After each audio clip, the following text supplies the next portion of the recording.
Okay. We might need to check it out. The fuel mixture goes rich as we need.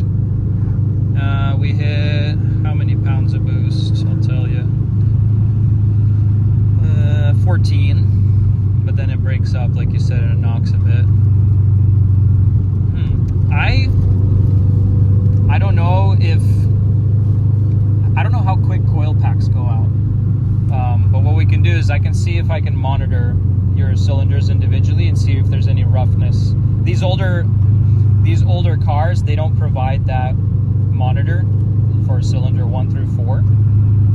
But sometimes a coil pack goes out and it breaks up only under load. Yeah.